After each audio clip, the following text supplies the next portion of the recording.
Остануваме кај ВМРО ДПМН. Партијата лани имала 4 милиони и 200 илјади евра приходи, што е рекорд во последните години. За споредба, СДСМ во 2016-та имала приходи од 1 милион и 200 илјади евра. Податоците денеска ги објави Балканската истражувачка мрежа БИРН на својот веб портал Призма. Во студиото на 360 степени вечерва е Мери Јордановска, авторка на текстот. Добро вечер, добре дојдовте. Добро вечер. Зошто рекордно ниво на приходи? Што велат споредбите со претходните години? Да, ако во 2014 година ВМРО ДПМН имала приходи од 3,8 милиони евра, во 2015 приходите паѓаат на 2,4, за во 2016 година веќе пикот се достигнува 4,2 милиони евра, што е речиси двојно повеќе за разлика од другите години и многу пати повеќе, 4 пати повеќе за разлика од СДСМ, да речеме. За ДУИ веќе не се прави воопшто разговор тука затоа што се видно помали приходите на. Таму е сумата под 400 илјади евра. Да. Кажете ми, дали е теркот повторно? Дали станува збор за донации од физички лица? Дали повторно станува збор за групи од повеќе стотици луѓе кои што во еден исти ден донираат на партиската сметка на ВМРО ДПМН? Да, теркот е потполно исти, ако истрагата на специјалното јавно обвинителство не ја опфаќа 2016 година и покрај тоа што овие се највисоките приходи до сега. Има донирано за партијата во 2016 година 5880 лица, што е исто така огромна бројка. Сите тие имаат донирано, сега зависи, 10.000 динари, 15.000, 20.000, 60.000 динари. Меѓутоа се е во еден ден, да речеме на 15 јануари, 200 лица донирале во одредена банка, после неколку дена уште 200 други. И тоа е тој терк кој што ние го забележуваме со години наназад, меѓутоа не можеше да се утврди никаква криминална активност, затоа што новинарите немаат можности да влезат во банките да испитаат на кој начин биле уплатувани, тоа само специјалното јавно обвинителство до сега го отвори, меѓутоа теркот е повторно истиот. Да, како што велите, СЈО го води овој случај под кодното име Талир. Оваа година за која што зборуваме не е дел од истрагата, станува збор за периодот 2009-2015, кога според сомневањата на СЈО станува збор за 4,9 милиони незаконски прибрани евра на сметката на ВМРО ДПМН.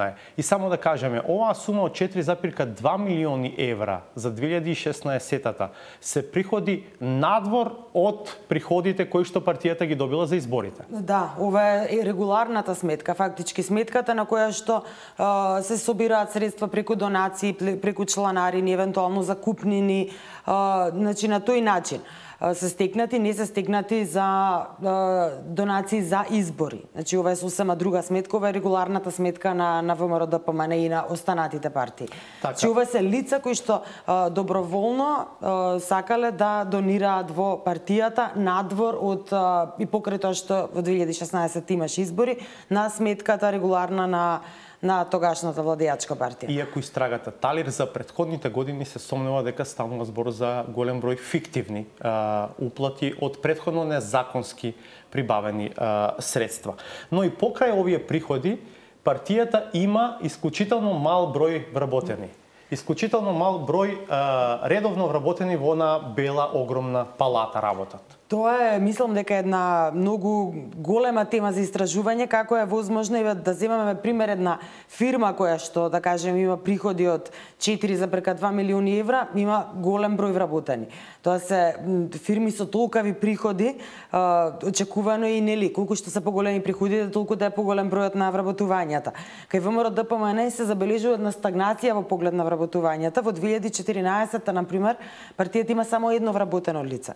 Во 2016 има 4 вработени лица, пошто неизвестно останува и кои се тие лица кои што работат во таа бела палата. Таму имаме обезбедување, има хигиеничарки, има луѓе кои што па на 3 пати треба да те претресат нели додека да влезеш, има кабинети, кои се работи таму и со каков статус се тие лица кои што нели секојдневно одат на работа во белата палата, останува малку прашање кое што висија портпаролот Иво Кутевски не одговараше ниту минатата година, ниту сега на прашањата. Тоа е еден од 5 теми на редовно работени таму, заедно со Гордана Јанкуловска. Гордана Јанкуловска, Милејана Киевски, Јохан Тарчуловски сега станува пратеник и Мартин Протојер.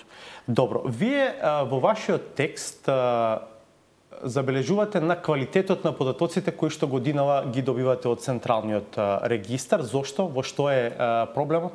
Ако минатата година тој скратен исказ од годишниот преглед од финансиската состојба на партијата можеше да се види како се добиваат, на кој начин се стекнати приходите. Дали тоа било преку донации, преку чланарини, дали биле закупнини, дали биле некакви услуги кои што ги нудела партијата, сето тоа беше набројано во табела од Централниот регистар.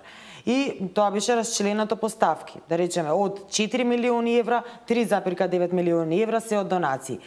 Или да речеме трошоците на партијата. Од тие трошоци кои што ги имала партијата, колку пари биле издвоени за плати на вработените.